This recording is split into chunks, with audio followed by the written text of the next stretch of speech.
వార్తలు అందరు మంచిగున్నారా అనులా నేనైతే బాచిగున్నా మరి ఆలస్యం చేయకుండా షురు చేద్దాం లచ్చక ముచ్చట్లు ఎంత పెద్ద లక్ష్యాన్ని చేరుకోవాలన్నా కూడా చిన్న అడుగుతోనే షురు అవుతుంది కదా లక్ష్యాన్ని చేరుకోవాలనే పట్టుదల ఉంటే చాలు పేదరికం అడ్డే కాదు అగో అట్లా ఆటల మీద కాయిష్ పెంచుకొని అందరితోని శబాష్ అనిపించుకుంటా గీ చెల్లె ముచ్చట చూడలు మరి మీరు కూడా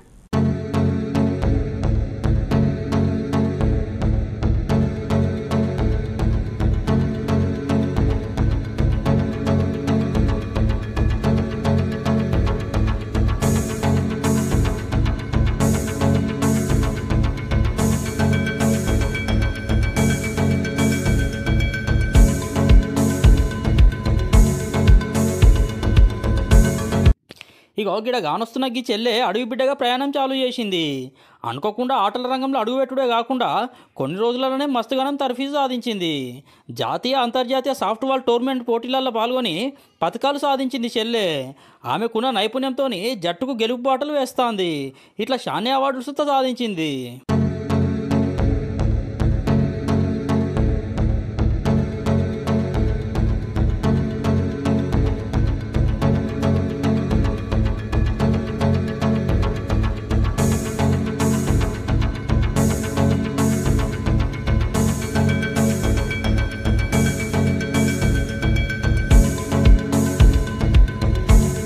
గిడ ఆమెకు వచ్చిన అవార్డులను చూపిస్తున్న ఈ చెల్లె పేరు లకావత్ రాణి కామారెడ్డి జిల్లాలో ఉన్న అంకోల్ తండా అనే మారుమూల పల్లెలు ఉంటుందట అయ్యావలు మోతీబాయి దేవ్యానాయకు వాళ్ళకున్న 2 ఎకరాల భూమిలో వ్యవసాయం చేసుకుంటూ బతుకుతాండ్రు 4వ తరగతి దాకా బొమ్మనపల్లి అనే ఊళ్ళో చదివింది చెల్లె అట ఇంకా పై చదువుల కోసం సిద్ధపల్లి అనే గురుకుల బడిలో చేరింది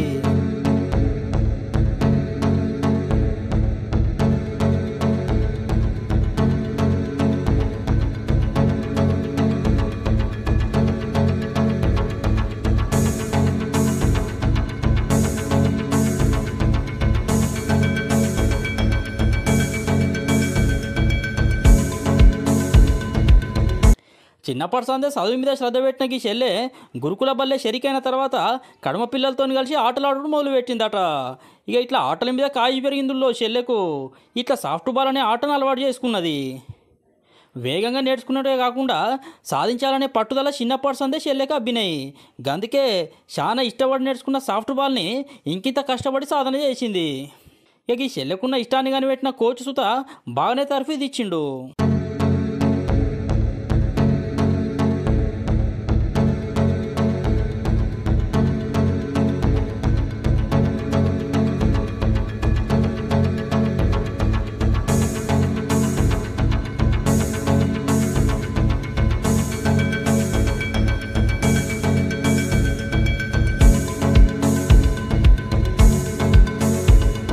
మామూలుగానైతే జిల్లా రాష్ట్ర స్థాయిలో సత్తా చాటిన తర్వాతనే జాతీయ స్థాయి పోటీలకు పోతారు ఎవరైనా కానీ ఈ మట్టి బిడ్డ మాత్రం ఎప్పటికి కష్టపడడంతో సాధించాలనే పట్టుదలతో డైరెక్ట్ జాతీయ పోటీలలో అడుగుపెట్టింది కోచ్ ప్రోత్సాహంతో తక్కువ టైంలోనే అద్భుతమైన ప్రతిభతోని అదరగొట్టింది జట్టుకు విజయాలు సాధించింది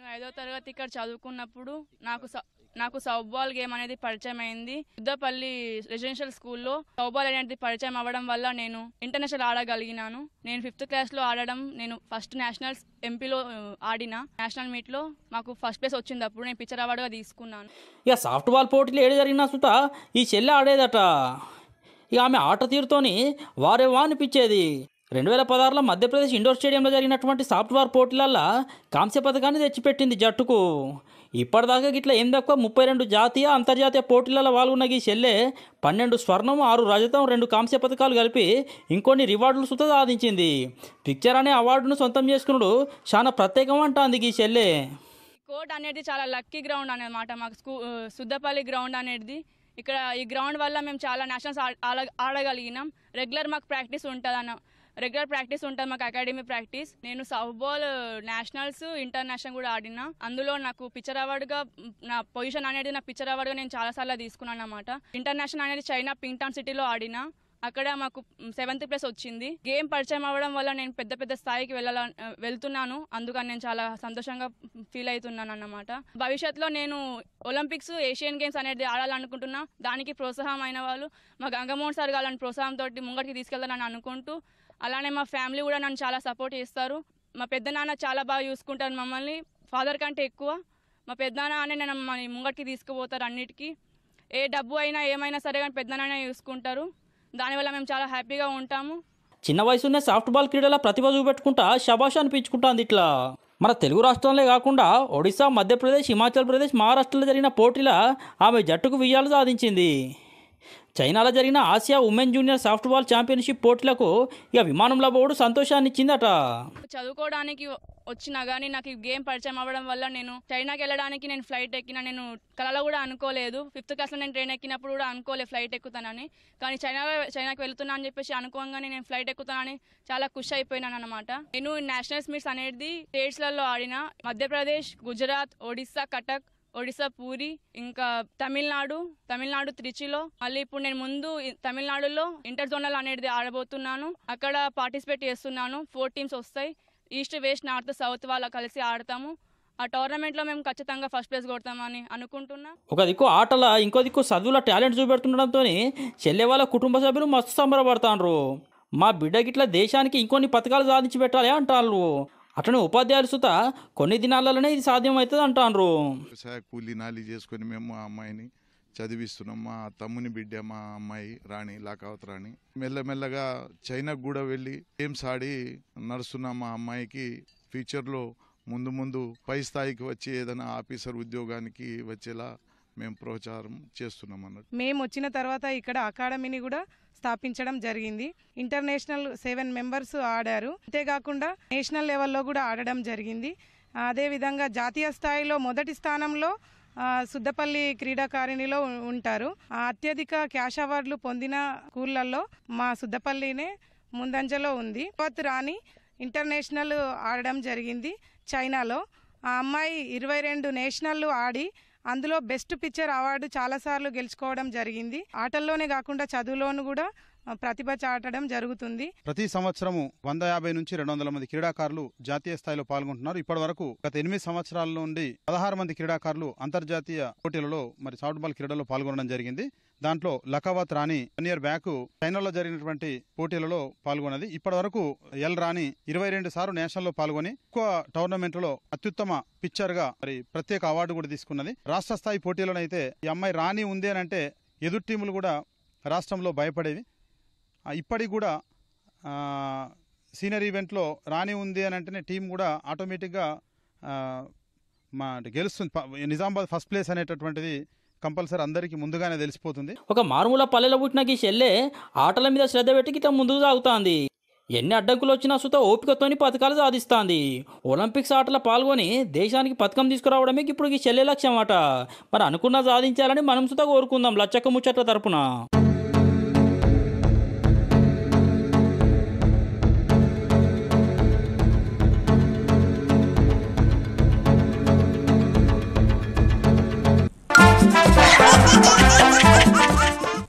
నీతులు చెప్పమంటే చాలా మంది చెప్తారు, కానీ వాటిని పాటించేటోళ్ళు కావాలి కదా.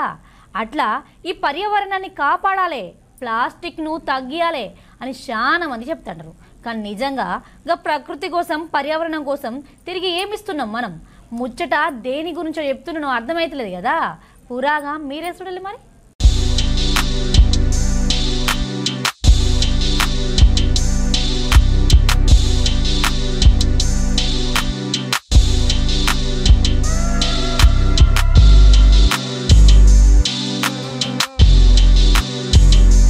నల్లమల అడవులలో చెత్తను తొలగించడే కాకుండా అడవిలో ఇంకా మొక్కల్ని వేస్తాడు.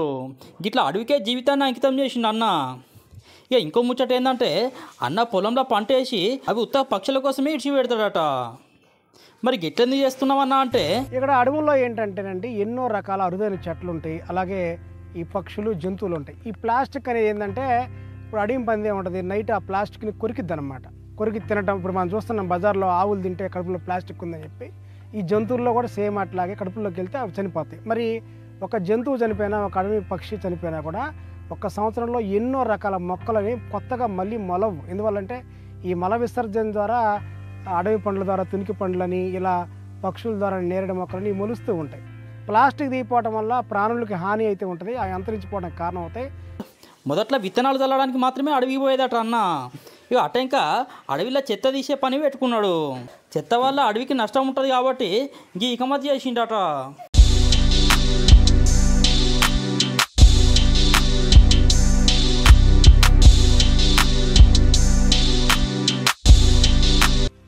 అంటే నేను అడవుల్లో ప్లాస్టిక్ ఏరటానికి పోయినప్పుడు వాళ్ళు ఏంటంటే నన్ను చూసి అన్న మేము పలానా చెట్టు కింద తాగామన్నా నీకు అరగోతమో తిప్పో అన్న అని చెప్పేవాళ్ళు. నేనేంటంటే అయ్యా నేను ఏరుకునే అబ్బాయిని గాను మీరు ఎక్కడే ఉన్నానని చెప్పి అది తీసుకొని పోయి లేకపోతే వాళ్ళని కొంచెం చూపించుతారండి అయ్యా నాకు 100 రూపాయలు వస్తాయని చెప్పి వాళ్ళని తీసుకొని పోయి అక్కడ ప్లాస్టిక్ ఏరి గోతం అయిన తర్వాత అక్కడ నేను ప్లాస్టిక్ ఎందువల్ల శుభ్రం చేస్తున్నాను, ఏ రకమైన పక్షులు చనిపోతున్నాయి, ఆ పక్షులు వల్ల వచ్చి మొక్కలేంటి, ఆ మొక్కలు మన తాత వాళ్ళు ఎలా ఉపయోగించుకునేవాళ్ళు, రేపు అవి మన బిడ్డలకు ఎలా ఉపయోగపడతాయి, ఇవన్నీ కూడా నేను చెప్తున్నప్పుడు అసలు ఎంత వాళ్ళు గ్రహించి రియలైజ్ అయ్యి తప్పు చేస్తున్నాం కదా, ఇంత మనం ఇలా చేసినా కూడా ఈయన మన కళ్ళ ముందే ఏరుతున్నాడు అని చెప్తూ ఉంటారు. అప్పుడు నేను ఏరి తీసుకెళ్ళిపోతున్నప్పుడు వాళ్ళకి కొంచెం గ్రహిస్తారనమాట. గ్రహించి నాతో ఎవ్వరు గొడవ పడింది అయితే లేదు, నన్ను ఇంకా అన్న నువ్వు చాలా మంచి పని చేస్తున్నావు, నీలాగా మేము చేయలేకపోతున్నందుకు సారీ, కాకుండా ఇక్కడ నుంచి అయితే మేము వెయ్యం అన్నోళ్ళే ఉన్నారు తప్ప నువ్వు ఉత్తముడువా అంటే నువ్వు మంచివాడివి అయితే మేము చెడ్డోళ్ళమా అనే వాళ్ళు పాపం ఎక్కడ కూడా తగల్లా. మనం పని చేయాలి, వాళ్ళు చూడాలి, వాళ్ళు మారాలి, మారుతున్నారు, ఇంకా మారుతారు కూడా. మా చిన్నపిల్లలప్పుడు ఎందుకంటే ఏమి వచ్చినా అడవికే వెళ్ళేవాళ్ళం.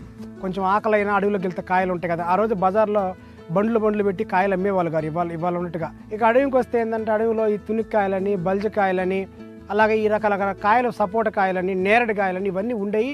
అవి తినేవాళ్ళం. పగలంతా కాయలు తిని కుంటలో నీళ్ళలాగా ఇంటికి వెళ్ళేవాళ్ళం. నిన్న అడవికి వెళ్ళి కాయలు భలే తిన్నాంరా అని పిల్లలతో మేము చెప్పుకునేవాళ్ళం. రాను ఏమైందంటే అడవిలో కాయలు అసలు ఎక్కడ కనపట్ల, అంటే మంచి చెట్లు అని అంతరించిపోయినాయి. కాబట్టి ఈ అంతరించిపోవడం వల్ల ఏమైంది, అడవుల్లో ఉండే కోతులు ఉండేవి ఊళ్ళో, ఒకప్పుడు కోతి కనపడేది కాదనమాట. ఈ అడవుల్లో ఉండే కోతులు ఇవన్నీ కూడా ఊళ్ళోకి రావటం మొదలుపెట్టింది. మనం ఊళ్ళోకి రావడం వల్ల మనం వాటిని కొట్టడం, అవి మన మీద ఎగబడటం, చాలామంది ఒకరిద్దరు పిల్లలు కూడా చనిపోయారు కూడా, డాబాల నుంచి దూకి పడిపోయి కోతి భయంతో. అడవులో మనం పండ్ల మొక్కలు వేస్తే కమ్మగా కోతులు తిని ఆ కాయలు, సీతాఫలకాయ కానివ్వండి, చింతకాయలకు బాగా తింటాయి, చింత విత్తనాలు కానివ్వండి, ఇవన్నీ తిని అడవుల్లో ఉంటాయి అన్నమాట. ఉంటే ఏంటంటే మనకి ఇబ్బంది ఉండదు. ఆడి ప్రపంచంలో అవి ఉంటాయి, మన ప్రపంచంలో మనం ఉండొచ్చు, ఎవరికి ఇబ్బంది ఉండదు. ఫస్ట్ విత్తనాలు చల్లితే చాలనుకునే వాళ్ళం, తర్వాత ఈ విత్తనం మనం ఇది ములిచి చాలా టైం అయింది కదా, డైరెక్ట్ మొక్క వేస్తే పోయింది కదా అని చెప్పి ఇప్పుడు విత్తనాలు అంటే ఏరుకోవచ్చు, మొక్కలు కావాలంటే డబ్బులు కావాలి కదా, ఆ ఉద్దేశంతో విత్తనాలనే ఇప్పుడు చిన్న వయసులో చల్లేవాళ్ళం. తర్వాత మన దగ్గర ₹1 ఉన్నబట్టి దాన్ని మొక్కలు కొని చేయడం జరుగుతుంది. ఇవాళ మనం మన హక్కులతోని గింత స్వేచ్ఛగా బతుకుతానం అంటే దానికి కారణం రాజ్యాంగమే. అంత గొప్ప రాజ్యాంగ నిర్మాత డాక్టర్ బిఆర్ అంబేద్కర్ జయంతి కదా ఎలా. ముఖ్యమంత్రి రేవంత్ రెడ్డి అన్న గట్లనే కడమ లీడర్లు, కడమ పార్టీల లీడర్లు సుతా అంబేద్కర్కు నివాళులర్పించలులా.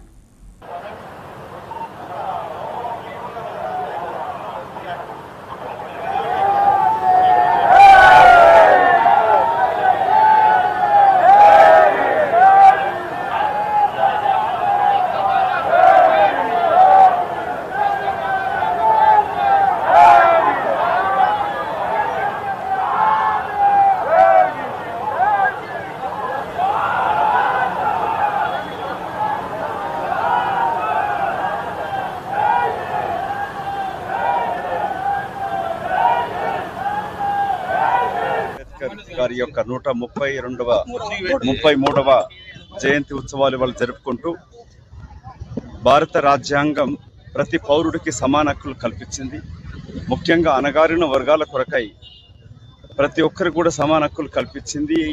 బాబాసాహెబ్ యొక్క ఆలోచన విధానంతోనే ఇవాళ తెలంగాణ రాష్ట్రం ఏర్పడిందంటే కూడా ఆర్టికల్ 3 పొందుపరచడంతో మెజారిటీ వ్యతిరేకించినా కూడా మైనార్టీ ఒపీనియన్ తోటి తెలంగాణ రాష్ట్రం ఏర్పడింది. దానికి ముఖ్య కారకులు కూడా ఆ రోజు భారత రాజ్యాంగంలో పొందుపరిచిన ఆర్టికల్ 3 కారణం. పార్లమెంటరీ వ్యవస్థలో పార్లమెంటు సుప్రీం కాబట్టి రాష్ట్ర విభజన అధికారం కూడా ఉంటుంది. ఇవాళ యావత్తు తెలంగాణ కాకుండా భారతదేశం అణగారిన వర్గాల హక్కుల కొరకై అన్ని రక్షణ కల్పించిన భారత రాజ్యాంగ నిర్మాత వారి ఆలోచన విధానానికి తూట్లు పడుస్తూ భారత రాజ్యాంగ మనుగడకి ముప్పు వాటిల్లి సేవ్ కాన్స్టిట్యూషన్ అనే పేరుతోటి భారత్ జోడో న్యాయ యాత్ర తోటి రాహుల్ గాంధీ గారు భారతదేశం అంతా తిరుగుతూ ఈ భారత రాజ్యాంగాన్ని రక్షించుకోవాల్సిన అవసరం గురించి పదే చెప్తూ వచ్చారు. ఇవాళ తెలంగాణ రాష్ట్రంలో కాంగ్రెస్ పార్టీ ప్రభుత్వం రేవంత్ రెడ్డి గారు ముఖ్యమంత్రి ఏర్పడిన తర్వాత వెంటనే డాక్టర్ బిఆర్ అంబేద్కర్ అభయాస్తం కింద ప్రతి దళిత యువకులకి 12 లక్షల రూపాయల వరకు అది పకడ్బందీగా అమలు చేసే విధానంగా రూపొందించి ముందుకెళ్తా ఉంది. గతంలో జరిగినట్టు దోపిడీ కాకుండా, మోసాలు కాకుండా పటిష్టంగా అమలు చేయడం, ప్రతి ఎస్సీ ఎస్టీ కుటుంబాలకి పక్కా ఇల్లు నిర్మించడం, ప్రతి ఎస్సీ ఎస్టీ కుటుంబ సభ్యులకు కూడా చదువుకునే అవకాశాలు, విదేశాలకు వెళ్ళి చదువు అవకాశాలు కూడా కల్పించే ప్రయత్నం, ప్రోగ్రామ్స్ అన్ని కూడా కాంగ్రెస్ పార్టీ చూసిలానులా గివి మరి 7 లక్షల ముచ్చట్లు. ఇంకొన్ని ముచ్చట్లతో మళ్ళీ కలుస్తా. అంతవరకుంటే మరి